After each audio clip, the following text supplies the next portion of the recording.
Hey everybody, I have returned. I can't remember the last time I posted the video. I think it was like 2 weeks ago. Did a little of that update on the Canopy situation, but we're back on track. Keep on keeping on. It's about 9 o'clock. Temperature is 73 degrees. Humidity's 41%. Got me a light up there so it looks kind of cool.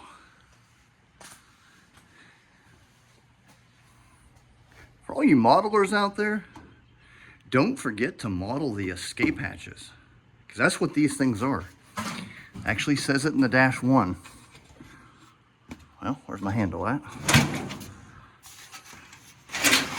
That's what those are. That is so they could get out of the airplane in an emergency. They're not there exclusively for ventilation, but all the kits, they don't, especially the Monogram 172nd, it's not scribed on the Canopy for this area, and nobody ever details it as such, but I think they're a more prominent feature of the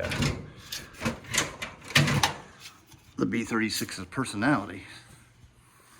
Anyways, on with the show. Unfortunately, as we look out into the driveway, we're fresh out of Pratt & Whitney 4360s. No J47s, no airport that I'm aware of, no factory, no hangar, definitely no hangars. Ain't got lots of money. I put that there. I need to make a dedicated sign because people seem to think that this is a restoration. This is not a restoration.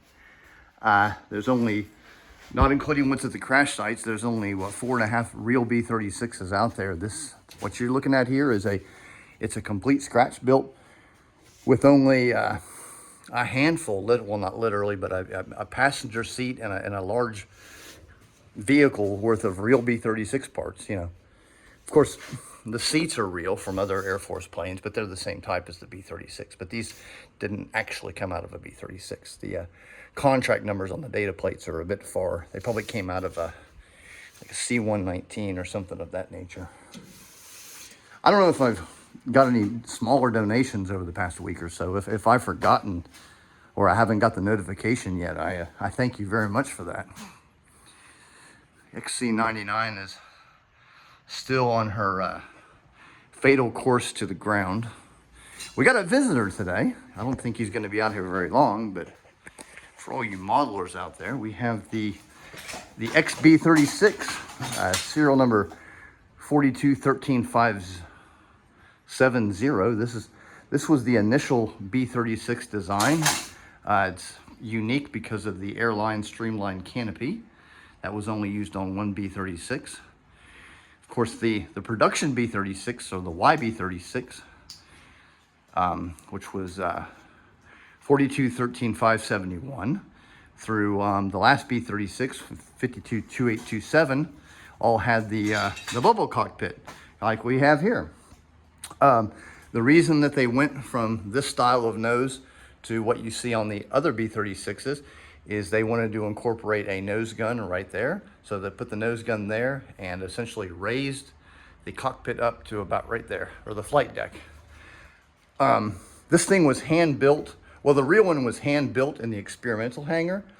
It used a lot of techniques that weren't, I guess, proper for the Air Force. So they just kind of mothballed it and used it for smaller experimental purposes. But in the end, she was just too different from production in order to update her so she could be used for a regular bomber. There's the initial 110-inch wheels. I didn't model the wheel fairings because I don't like the way they look, but there she is. If you look here, I believe that these are the carburetor exhaust ports. I've got a real one from the YB-36 sitting right here. Pretty neat. You can still see the walk lines. You could walk on here, and it says walk something. But That was in really rough shape when I got it. It was all compressed and I had to shape it back out. Still not perfect, but it is what it is. Where I'm at now is where I left off a week ago after I discussed raising the back of the cockpit up so I could build a new Bulkhead 3.0 and get it moved up 2 inches to its proper height, approximately right here, 38 inches from this point to the flight deck floor, which also gives me 2 to 3 more inches of space right here so I can tuck all this up. It's gonna have to be rebuilt, but I can cut it and fiberglass it. But that gives me a lot more room. It really bugged me getting in and out of there because I've pretty much got the entering and exiting of the B-36 ingrained in my brain, and I'll never forget it. And I kept rubbing my head above that, and it just didn't feel right. So a few things I've noticed about the Canopy is this intersection with this longitudinal frame. Here is, you got a little bit more room, whereas on this side, comes down to where there's barely any room. That's because this canopy is, or this longitudinal is a little bit curved, whereas this one over here is perfectly straight. Just things you pick up, something I'm gonna have to fix, but it's all good. Been making these, got the upper radius and the inside radius, I guess you'd say. Been making that over here with this guy here, big 1 1/4 inch something for the main mold and the form and the backer. Make the top ones on the big and the bottom ones on the bottom, for lack of better words. I'm gonna do my best down in here to, when I open this up, so I can get in there and replace all those pop rivets and make things a little bit more B-36-y. But all of this is going to be 100% solid rivets. I quit using pop rivets like a year ago. I realized that wasn't the way to go. Of course, my interest in the B-36 airframe has expanded considerably since those early pop rivet days. Plus, money was a factor. I mean, a bag of rivets is like 40, 50 bucks, where the thing of pop rivets that would last me a week was like 10 bucks. So, anyways, this just basically consists of forming these flanges. The ones up on the front, it's like this, and it goes back. Where the ones on the bottom, they flange forward and they flange aft. So I don't have very far to go. And after that's done, I just got to build, I'm going to replace these. You'll see here in a second what a real bulkhead looks like. Place these bigger units that are that have that additional flange. I guess it's to protect the airplane people. But I'll have all those strengtheners up there. And I believe there's a box that mounts here, plus other random details. I initially thought that these canopy frames, these longitudinals, just simply continued back here and then riveted onto these stringers. Well, the stringers are there, but it doesn't continue the true shape of the longitudinals. These are actually won't be here. There's a piece of aluminum or steel about half this size that goes like that, which is pretty much identical to what I copied up here off of the real pictures of the B-36. But in the back, they're positively riveted, whereas up front, they're bolted, which is a really good thing because raising this bulkhead, of course, killed this line right here.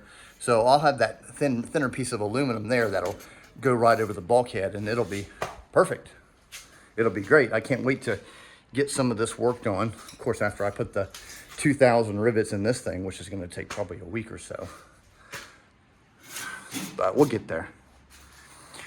Here's a real piece of bulkhead number 11.0 off of the YB-36 aft compartment. It's the original YB-36. This was not altered during the RB-36 conversion. You can see I can copy these identically.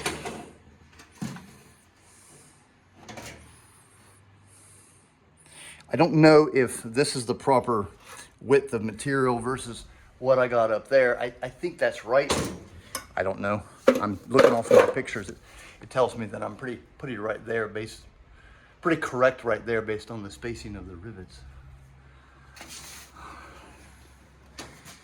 I was gonna say something else, but it done slipped my mind. I guess I can wait. Oh well, the canopy is currently being supported by this 2x4 right there. I mean, once I get this done, I'll be able to remove this 2x4.